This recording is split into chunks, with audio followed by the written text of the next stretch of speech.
Nggih Mas Daryono betul. Dalang Daryono dari Dondong Cilacap.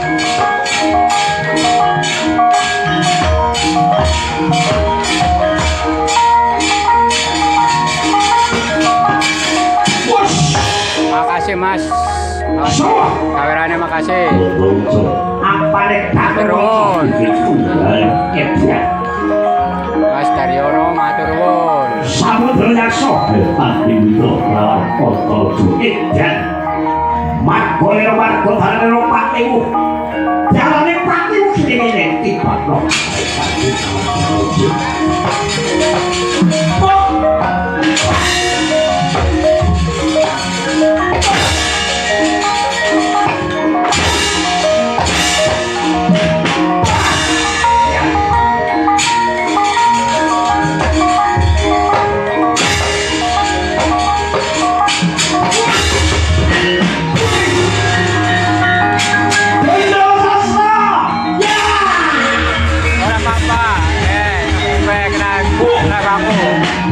Ayo tatap layar kalau spotnya pokoknya ya.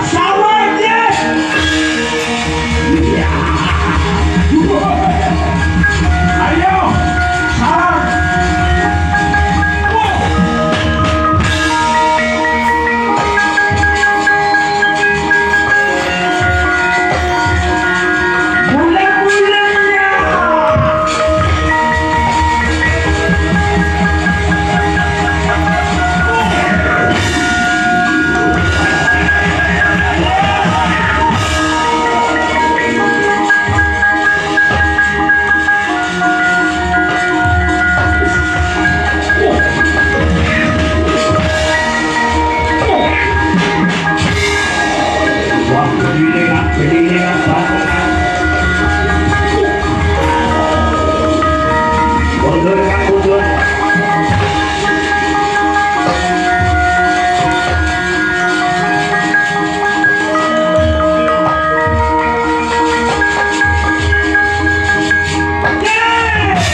sabun telutul yang telut wiladanya mumbul sumambut wentis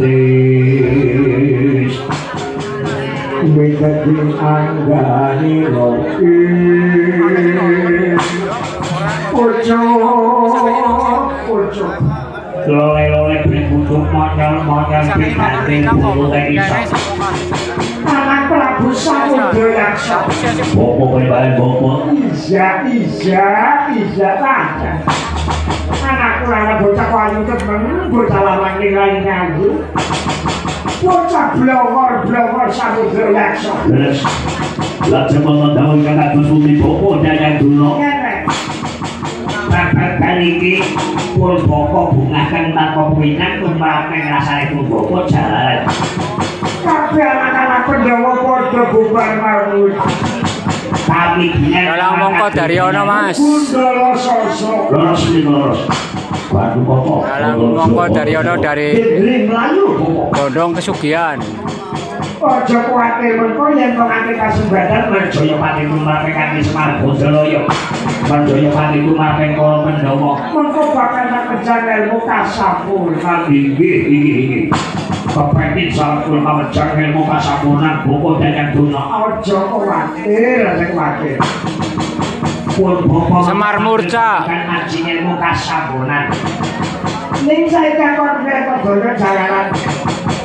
Pun Bapa wis pinanengan wujud pusaka. Pusakane pun Bapa ya kuwi jenenge pusaka Gading Wisa. Gading Wisa sanes pipo Gading Wisa. Oh, iki wong Jawane iku wonten Timo Gadi Tonton Wali Timo Katu Tutu perkara Timo Gadi Timo Katu apa maneh babagan Timo kae anu Biber orang lego lajeng personeko sakanaku cekak niniku di sinten Eyang Betari Dirga paling pusaka wujude nah mati kegiatan sing sahur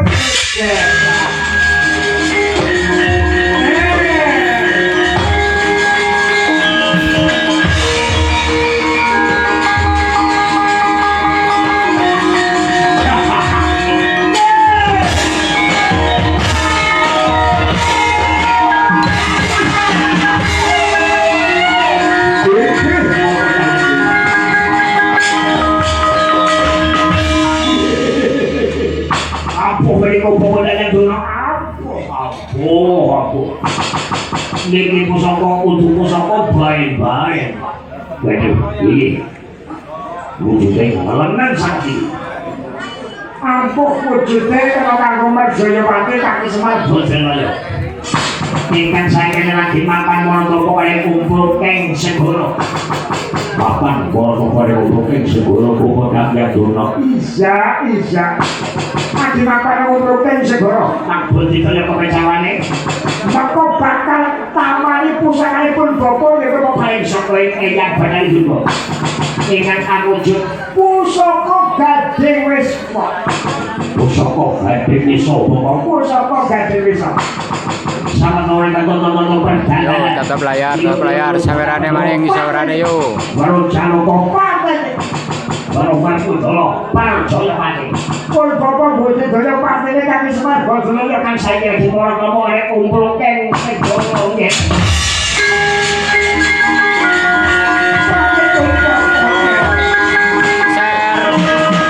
Sawerane tetap layar yo.